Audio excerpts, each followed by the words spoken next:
Hello guys, my name is Onion and I am a streamer and dungeon master coming at you with another quick video, this time teaching you how to play D&D Online. Quick disclaimer, in this video I will tell you what I do to play as well as mention some other alternatives without going in too deep. I am not claiming this is the best way, it's just the way I do it, alright?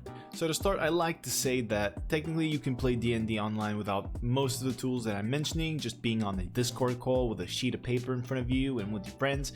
But then this video would be extra short, so let's not consider that option. First thing you need is a table to play at, and since we're doing this on the interwebs, that means we need a virtual tabletop. VTTs provide you with the space to roll dice, keep track of initiative, look at your encounter maps, and even keep track of your character sheet should you want to use it for that. Now for VTT I use Roll20. Roll20 is not very hard to understand at a surface level, but when you get a little bit more into it, there's actually quite a bit of depth. Roll20 has a freemium model, which means you can use it for free, but you can also pay a subscription to get some extra benefits.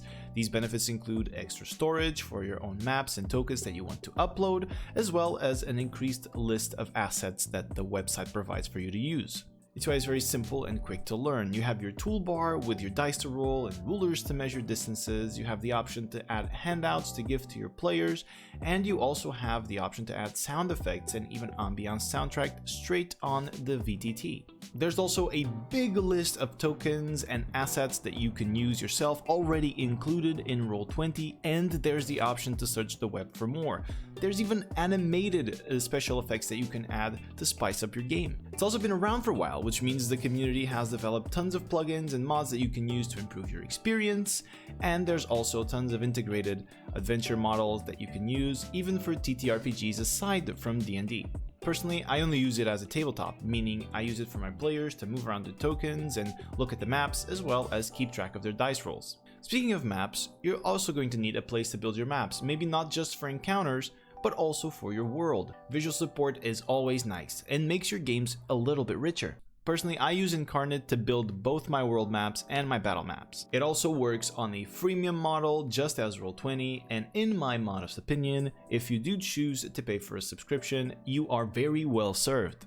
There are tons of tutorials related to this tool, and the website itself has a page where the community uploads a lot of maps that you can use for inspiration. It's simple to understand, but a master of this tool can make some pretty interesting pieces. It works on a layer system and it has tons of textures and also token assets. You can edit their opacity, size, rotation, hue, saturation, brightness. You have randomizer options to make things look a bit less mechanical. It's amazing. You can also upload your own tokens into it and use them there. Okay, so one thing we didn't talk about yet was where to create your characters. Technically, you can use character sheets that are present in VTTs like Roll20 to do it, but that's not what I do.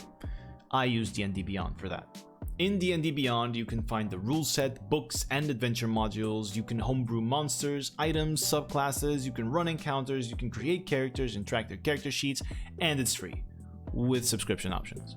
Again, if you have a master tier subscription, you can enable content sharing in your campaigns, which means your players will have access to any content that you've acquired in the platform. D&D Beyond has a great character creator and a great character sheet model that will make it so much easier for players to know what they're doing and give them quick access to answers to any questions they might have. By clicking literally almost anything in their character sheet, they can get a little description of what that thing is.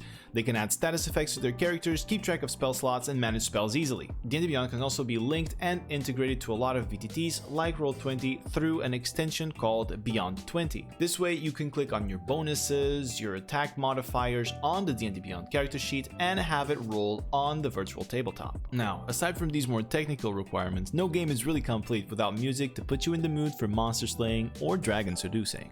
There are a few options to add music to your games, and some of them even give you the option to mix in sound effects to the songs as they play and turn them off and on, but I personally use a very simple solution. Watch Together. Watch Together literally just plays a video for a group of people at the same time. That's it. Well, if what you're watching is just a 4-hour video of, say, Ambience Sounds, there you go. It's simple, free, it lets me keep myself organized, and it allows me to play a lot of music. Watch for DMCA though, if you're streaming it. And that's it, I believe I've covered everything I use. If you ever want to discuss any of these options or have any questions, you can drop them in the comment section down below, or you can catch me streaming on Twitch. The link will also be down below in the description box. We also have a lot of D&D content on the channel already, including one-shots, a whole campaign, and a new campaign set on a world of my own creation, so go see it! Anyway, take care folks, and I will see you on the next one.